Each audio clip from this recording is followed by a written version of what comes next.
If you want, it's Emily. Today's video is going to be my mid-year book freakout. It's a tag that's been going around. I actually did it last year, and I'm curious to see how different things are going reading-wise this year, because I'm going to let you know my best and worst books of the year, etc, etc. So let's go into it. First question is best book you've read so far in 2018, and just finished it, and it needs to be my number one because The Puppy War by R.F. Kuang, and the best fantasy book I have read in a really long time. If you are someone that likes fantasy, pause this video, go and buy it. Like, literally the best book I've read in a while, and I have absolutely no doubt that this is going to be it, like the next big thing.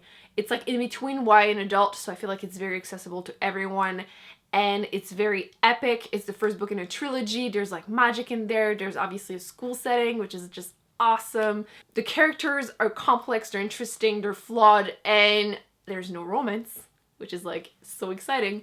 And I just can't recommend this enough. So definitely do yourself a favor and pick up The Puppy War.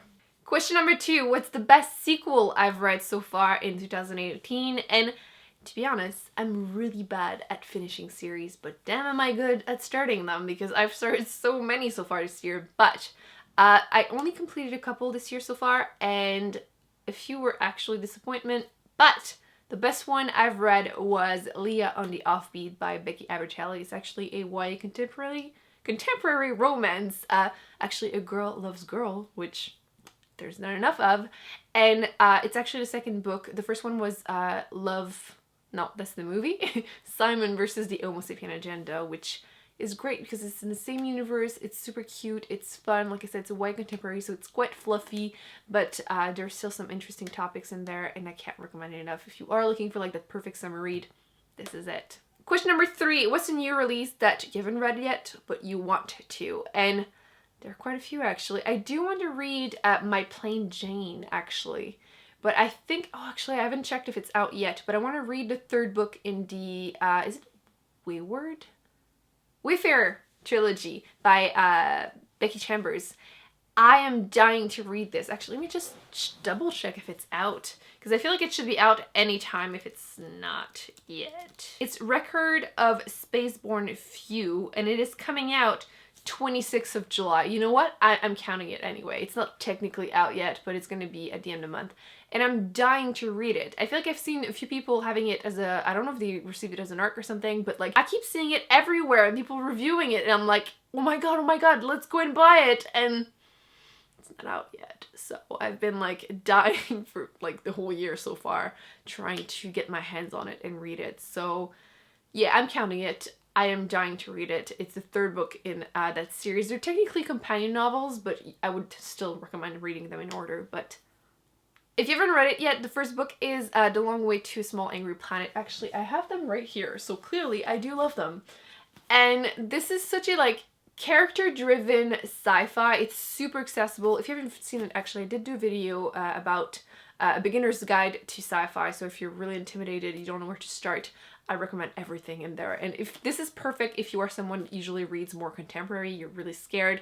But yeah, this is character-driven, you're gonna laugh, you're gonna cry, it's just awesome. So yes, I need the third one. I should have read the question before answering them, because the fourth question is my most anticipated release for the next half of the year.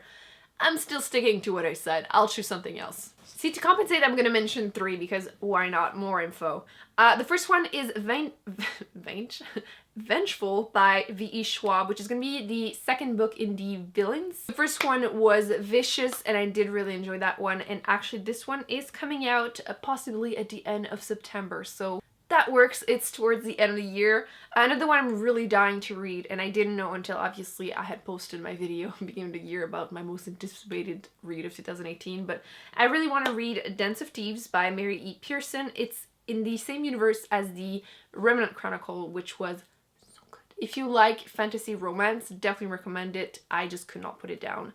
It's coming out beginning of August, so like really soon. Very excited. And then last but not least, I have City of Ghost by Victoria Schwab also.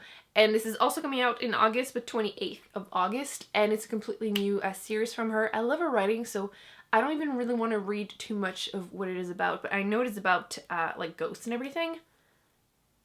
I'm living for it. Question number 5. What is my most biggest disappointment of the year so far. I will choose two because I can't choose only one.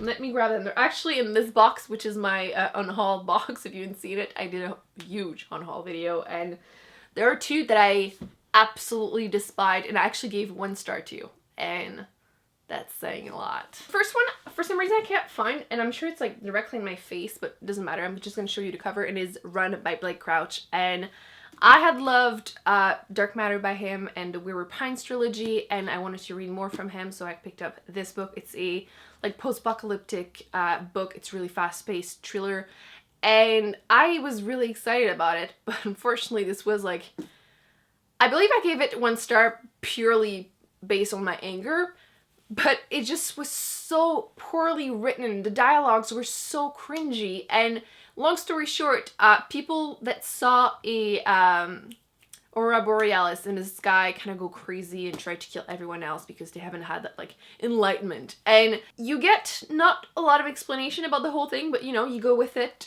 You are definitely stressed trying to, like you're following a family that are trying to survive, trying to escape to Canada, because in Canada, in certain countries, they couldn't actually like see it in the sky because of like clouds, whatever. And you're following that family and they're pretty dysfunctional, and honestly, I'm sure that's pretty realistic, but the kids were so freaking annoying, I actually wanted them to die. Like, I was wishing them pain, which is just not the goal in the book, but like, I actually felt it, made me feel quite uncomfortable, and that was not good.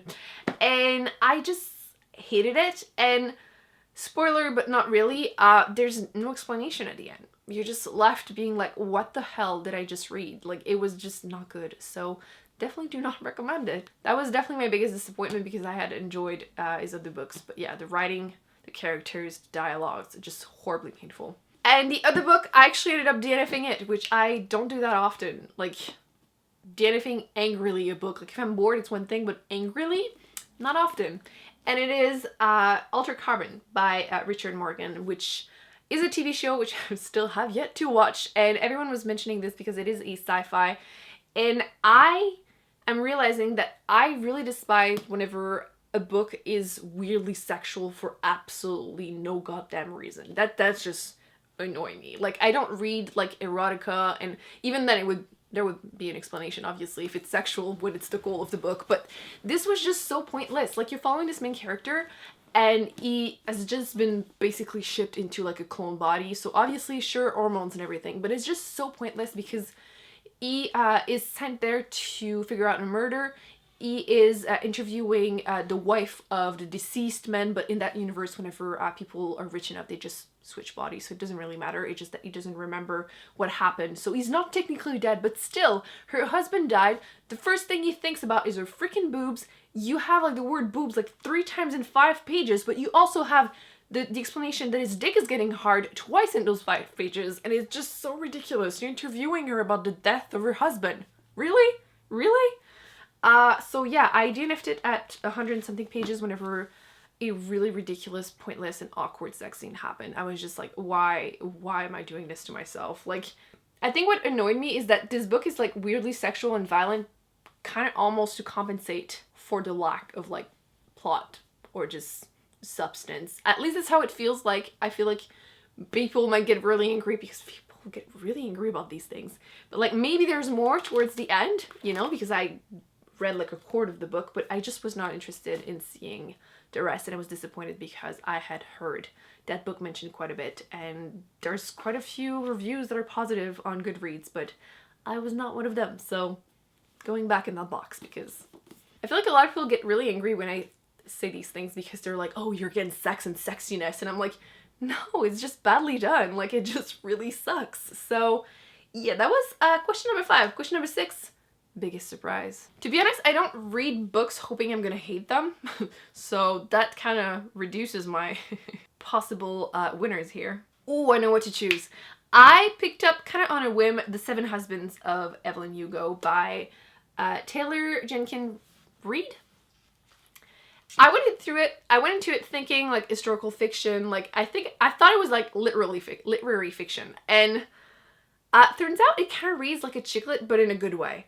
If you're still looking for a good read for the summer, you need to pick this up it was so good. You're following like an old Hollywood actress, and she's finally telling for the first time her life story to someone, and she is telling her story as like through like her 7 husbands, and she's saying basically it's a tell-it-all, and she's saying who her actual true love was, and it's so good. I actually cried, and like I am not someone that cries a lot, especially reading a book, but I cared so much. Like, I usually don't care too often. It's one of my complaints. There are too many books that people are like, ooh, I really cared. I'm like, not at all. But this one, I really cared. The characters were definitely flawed, but like really attaching, and you will not put this book down. Like, it will really grip at you, and I cried. I cried. Like, really? So good. So, so good. Really recommend it. Favorite new author? Can I say R.F. Kuang from The Puppy War? Because so good. I'm so happy that there is no romance. You have no idea. So good. I'm kind of afraid to name authors because like sometimes I've read like only one book by them, and what if I end up hating other books from them, like Blake Crouch for me.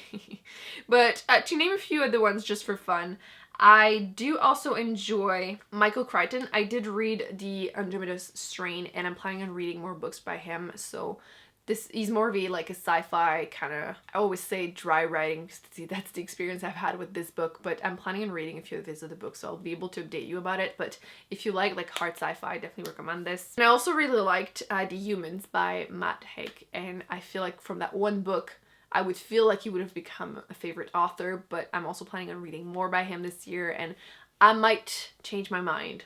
You just never know if it's like a one-hit wonder for you or if it's actually a new favorite, so we'll see. Question number 8, newest fictional crush. And I don't get crushes. I just don't. Like, ever. I'm trying to think, and like, I don't. Like, the only thing I can think of, which isn't even this year, would be like Sazed from like Mistborn Trilogy, but that was last year. So, or like Ryson. Did I read this year? No, I didn't. That was last year too. So yeah, like I said, I don't get crushes. I don't think I really read the right type of books to get crushes. Number 9, newest favorite character. I'm also someone that just doesn't end up fixing on one character. I feel like I read for the story more than the characters in general. Now I have like to question my, oh, actually, okay, I have an answer for this. Like I said, I'm usually not really someone that focuses on the characters, it's mostly the story, but I did really enjoy All System Red. Actually, I do have a physical copy of this. Where is it? I have the physical copy. This is All Systems Red by Martha Wells, and the main character is Murderbot, which is technically half robot, half human, and it's a very, very weird character. It's kind of like, it doesn't like humans, but it makes faces, which for some reason I can connect to that. But like, I remember there's one scene in here, it's not a spoiler, it's just really funny. Humans are kind of being nice to it, and they're like, oh, if you want, you can stay with us. And the robot doesn't control its face, and it's just basically making a face of like, why the hell would I want to spend time with you? And I'm like, favorite new character. Like a robot that could kill absolutely everyone, but they prefer to just watch TV. It's just something, for some reason, I really enjoy. Book that made you cry. Well, like I mentioned, Seven Husband of Evelyn Hugo is just, I don't cry. I don't cry, and I cried. Question 11, book that made you happy. I think I'm gonna actually go again with The Humans by Matt Haig. I didn't really talk about it before, so we're gonna do that now. I love this. This is a sci-fi. It is actually hilarious. You're following a alien that is sent pretty much as a punishment to kill a certain mathematician. Yeah, he figured out a math equation that could really advance humanity, but aliens consider that humans are just not emotionally ready, basically. And he is sent to like kill him, basically take its place, and then he has to kill everybody else that knows about it. However, he doesn't know anything about humans, so the book starts really, really funny. Definitely recommend actually going on Goodreads. You can have access to the first chapter, I think. You can get like a little extract. I was laughing, like, I was giggling like a mad woman in the bus. Like, I started reading it in public. Don't do that to yourself, because I was just like, I couldn't help myself. It was so funny. Obviously he arrives, he's naked, and he's just walking around not understanding what the hell is going on. It's just so funny to see him trying to understand humans and like, you know, the signs we make and like even our language and like culture, and yeah, that book definitely made me happy. I could also mention Leah on the Offbeat, I believe. That could definitely work, by Becky Abertali. It's like a feel-good type of book, and I'm sure I smile while reading it. Number 12, most beautiful book you've bought so far this year. I'm not huge on cover buys, to be honest. This might be cheating. You haven't seen it in a haul yet, so we're counting it. This book, this is Good Morning Midnight by Lily Brooks Dalton, and hopefully you're gonna be able to see that cover, but I find it absolutely beautiful. It's basically just a night sky, but it was just really attractive to me. Yeah, I think that's gonna be my choice. I just don't do cover buys much. And then question number 13, what books do you have to read before the end of the year? All of them. Every single one of them. I really wish I could read faster. Like, I read a ton, but like, I want to read all of the books. I think I will just link my like top 18 of 2018 and my big books, because this year when my goal is to read a bunch of big books, anything over 500 pages basically, and I'm doing pretty good actually. You're gonna see that it's coming. I'm gonna do like an update on my reading goals for the year, and things are looking pretty good for that. But this is my shelf with the big books, and I'm doing okay. My goal was to read 10 out of 12, but I have yet to finish one of the ones I had given myself that month, actually in May, or was it April? I've never finished basically Pandora's Star. I'm like 200 something pages into it, and I do like it, but yeah, I need to finish that. I need to finish my big books. I really want to like hit that goal like strong. I hope you enjoyed that video. Please feel free to like answer those questions yourself in the comment section. I would love to know how your reading year is going so far, if you have any goals for the second half of the year.